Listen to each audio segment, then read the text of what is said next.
Hello and welcome back to Technology Now, a weekly show from Hewlett Packard Enterprise where we take what's happening in the world and explore how it's changing the way organizations are using technology.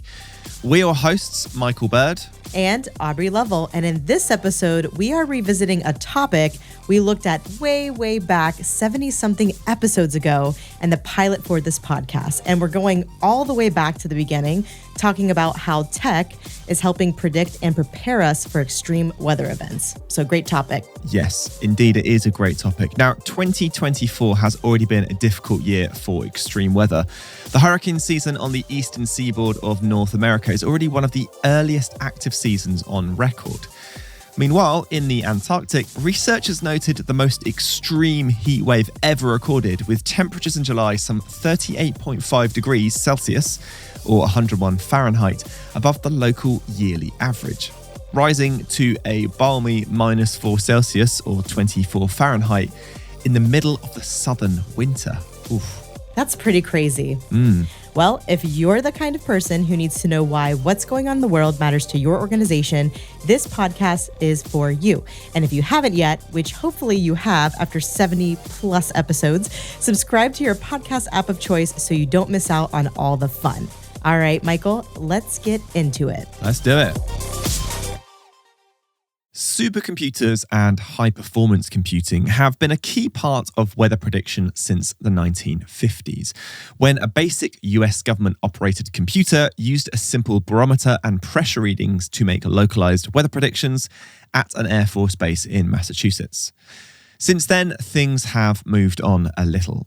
In the UK Met Office HPC solution, built by Cray in 2016, reads and computes over 215 billion weather observations every day via 24 petabytes of memory and 460,000 computer cores, with the aim of creating over £2 billion, or $2.6 billion, of socio-economic benefit in its lifetime through extreme weather and climate hazard prediction. And we've linked to that in the show notes. And it probably won't have any trouble making that return on investment. According to the National Oceanic and Atmospheric Administration in the U.S., as of August 8th, 2024, has already seen 19 weather events cause damage, upwards of $1 billion, with 149 people that have sadly lost their lives. And that's in the U.S. alone, and we've actually linked that in the show notes as well. Now, Michael, as you know, this one obviously hits really close to home for me. And, last week I wasn't able to record because we actually had a hurricane impact Florida. And this actually, for special dramatic effect this time, we had a lightning strike hit near our house. And the current from that lightning strike actually took out all of our living room household electronics. And we had 2 safety breakers and a fuse box. So for it to go through all of that and cause this ruckus in our home was pretty interesting. So that's what we're talking about today, is really that devastating impact of extreme weather on our societies and how HPC solutions can help us stay on top of that ever-increasing changing climate. So joining us today is Ilene Carpenter, Earth Sciences Segment Manager at Hewlett Packard Enterprise. Ilene, welcome to the show. So Ilene, how has the use of supercomputers in weather prediction and climate prediction changed over time? So every 5 to 10 years, the big national weather services will buy new supercomputers to run their models. Bigger systems let them run models with finer granularity, so they can resolve features that they couldn't resolve on their older, less capable computers, and they can make better predictions as a result. And I actually left this kind of job for 9 years and then came back to it. So we used to have what was called a deterministic forecast. You'd run one model and you'd say, this is what we think is going to happen. Now they run 50 slightly different models, and they say, well, there's a 40% chance that this is going to happen. Or there's only a 2% chance that this is going to happen, but it's so bad that we'd better keep our eye on it because the impact would be huge if it did happen. And so the rise of probabilistic forecasting in the last decade has been really significant. And everybody buys as much computing capability as their budget permits because there's such a strong correlation between the amount of computing capability they have and their ability to make accurate predictions. So When you talk about granularity, does that mean we're getting into more localized weather forecasting? Or is it just like a case of now we can go minute by minute instead of hour by hour? Or is it a case of being able to predict further ahead with more accuracy? So it's mainly the former, but it's not really can you make a forecast for a particular town versus a county level. It's within the model, the numerical model of the atmosphere. How far apart are the grid points on which you compute things like temperature and wind speed and humidity? 10 years ago, those grid points might have been 20 kilometers apart. And now they might be 10 kilometers or 2 kilometers apart. And so the level of detail in the model is increased. And that gives you better predictions about what's going to happen throughout the whole area being modeled, as well as giving you more data, closer to where people live. Right? If your model only had grid points that were 100 kilometers apart, you wouldn't have mountain ranges that we know affect weather. You can't represent clouds because the size of a cloud is smaller than the spacing between two grid points. If your grid points are very close together, then you can resolve clouds. And clouds have such a huge impact on weather. So there's lots of reasons why you need a lot of resolution in order to give people useful information. We're obviously seeing weather patterns and climate patterns evolve very quickly. Can HPC solutions help us predict these new and unknown weather conditions? There are certain things that have improved quite a bit in recent years. So hurricane track, where is it going to go? Intensity, however, is harder. And we see some rapidly intensifying hurricanes that it's very hard to predict when something's going to go from like a category 1 to a category 5 in 24 hours. So there's a whole spectrum between a short-range weather forecast, what's called a medium-range weather forecast, a monthly, what's going to happen next month or next fall, next winter, so seasonal forecasts, what's going to happen next year, what's going to happen in 10 years, what's going to happen in a century. So there's a whole spectrum of different models where different things are included in different ways. If you need to make predictions about what's going to happen in sort of this seasonal time frame, it's actually very, very difficult. The state of the art is that this is still very hard. And then we have to make a distinction between the sort of outlooks that the Weather Service gives about, well, it'll probably be cooler and drier next winter, versus a prediction of exactly what's going to happen. The state of the science is that we know some big trends, but getting very specific is very difficult. Is the bigger challenge here looking ahead or being more accurate? And how do we improve on those with HPC? So looking ahead, the longer you look, I think is harder. Observations are probably the biggest piece about being more accurate.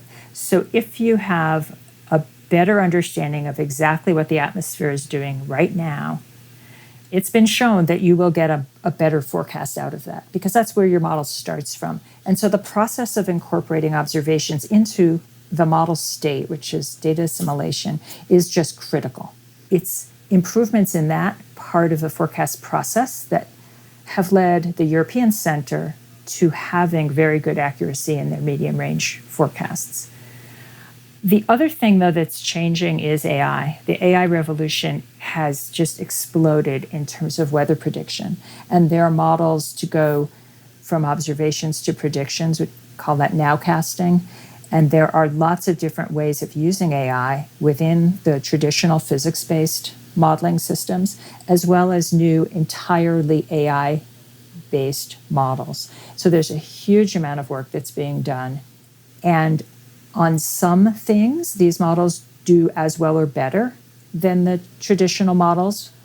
And in some things, they do worse. And so it's a research problem right now, and a lot of effort is being put in here to understand the strengths and weaknesses and improve the ability of machine learning models.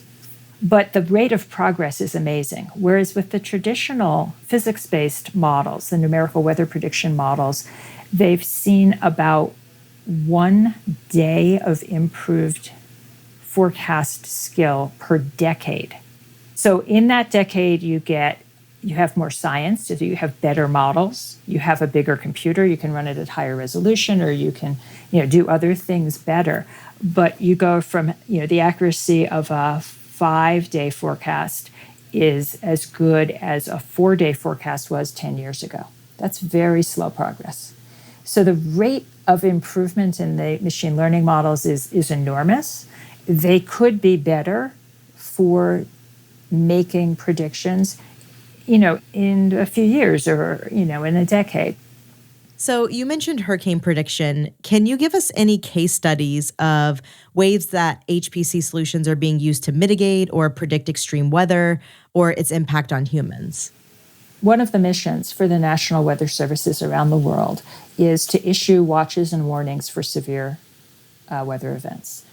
And they do that to protect lives and property. So when you know that a severe storm is coming, you're going to move infrastructure out of the way if you can, move airplanes, move ships out of ports, evacuate citizens.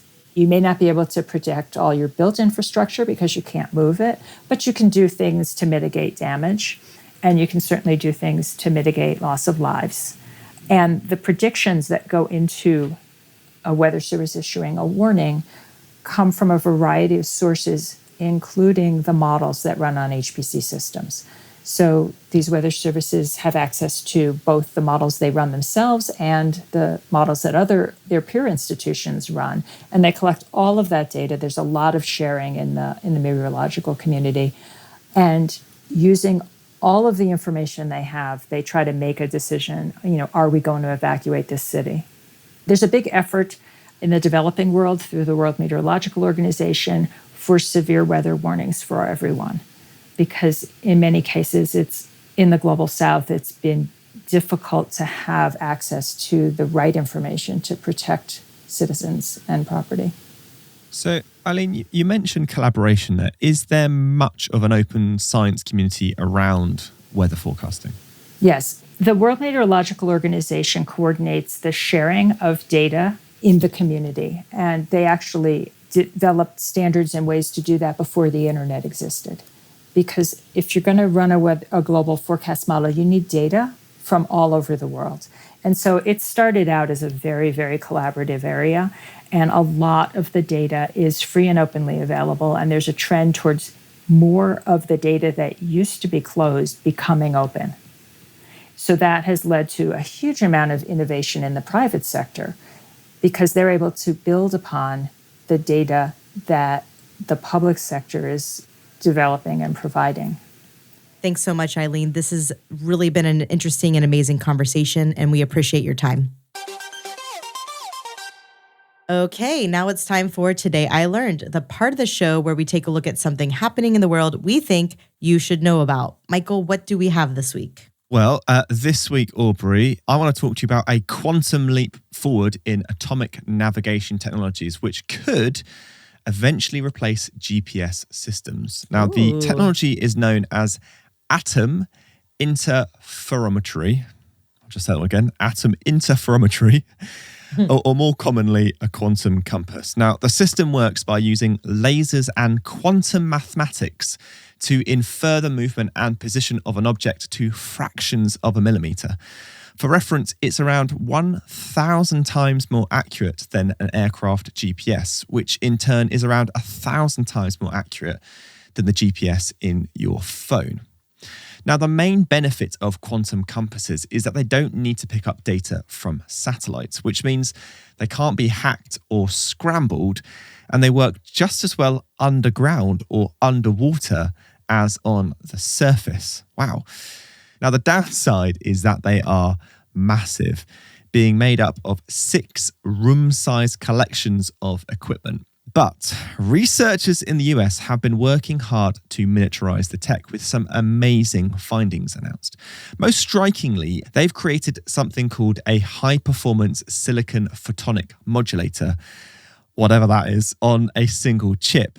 Until now, each of these has been the size of a refrigerator. 4 of them go into each system, but more importantly, these devices traditionally create a lot of unwanted light noise.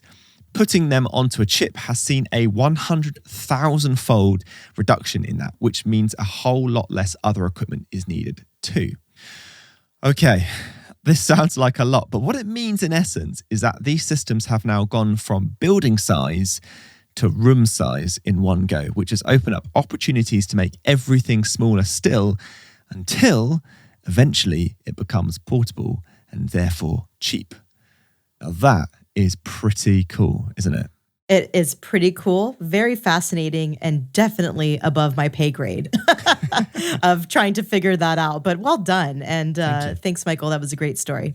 All right. Well, it's time to return to our guest, Ilene Carpenter, to talk about HPC and, of course, weather prediction. So what's exciting you at the moment about the field? What are you looking at and thinking, wow, this is amazing? The AI, the development of machine learning models for weather prediction. There are several of them, and new ones keep coming out, and it's almost impossible to keep up with the literature. There's a new neural GCM model. A GCM is a general circulation model, that the article was published in Science June 15th. Still trying to digest that. It's a new way of doing things. It's very innovative. It was developed in a collaboration between one of the hyperscalers and one of the leading weather centers. So it's got very smart data science folks as well as folks with deep knowledge about operational weather prediction. And so I'm excited about the collaboration we're seeing between the big tech companies and some of the weather services and the rate at which they're innovating. So finally, Ilene, and we ask this to all of our guests, why should listeners to the podcast be paying attention to the field of HPC and weather prediction? Everyone is affected by the weather, and the extremes we're seeing now keep coming at us. The rate of rainfall that we've seen in the last couple of years in places all around the world, and the floods that that's causing, the fires that we're seeing in places with droughts, often rapidly changing to a flood situation on a burn scar. People are being affected by these things. And the ingredients for the predictions that people get on the app on their phone or the warnings they get from their government come from models that run on high-performance computing systems. And the innovation in computing and the ability to run computer models faster translates directly into the ability to have better predictions and to have more lead time so that you can take action to protect yourself and protect property. And I'd say the other area is the science isn't done, and that needs high-performance computing systems. And so in academia and in the public sector, there's a huge amount of research in modeling, in having a better understanding about how the Earth system works and how things interact, what feedbacks are there. Really important for climate prediction. And all of that strongly depends on having HPC systems to run really detailed, expensive models on. Thanks so much, Ilene. It's been wonderful to talk to you. And you can find more on the topics discussed in today's episode in our show notes. Right, we are getting towards the end of the show, which means it is time for This Week in History, a look at monumental events in the world of business and technology, which has changed our lives. Now, Aubrey, can you remind me, what was last week's clue? So the clue last week was it's 1992, and this mission endeavored to be full of firsts. Oh, yes. And you were very confident that you knew what the answer was. Did you get it right? Did you get it right? I actually did. It was, of course, the launch of STS-47, the 50th mission in NASA's Space Shuttle program, which saw the shuttle Endeavour take off to conduct life sciences and materials experiments in orbit. Now, the mission was notable for a few firsts. Probably most importantly, the mission saw Mae Jemison become the first African-American woman in space as Mission Specialist 4, whose experiments largely revolved around psychological training against motion sickness and anxiety. And the flight also featured the first astronaut of the Japanese space program, program, Mamoru Mori, and the first married couple in space, Mark C. Lee and Jan Davies, who had secretly married before the mission and only announced it to NASA once it was too late to swap them out. That's hilarious. And at the time, NASA had an unwritten rule that married couples couldn't fly together. After the mission, it became a written rule. What a fascinating group of people. Absolutely. Thank you, Aubrey. Right. The clue for next week is from 1986, stealing has been against our code of conduct.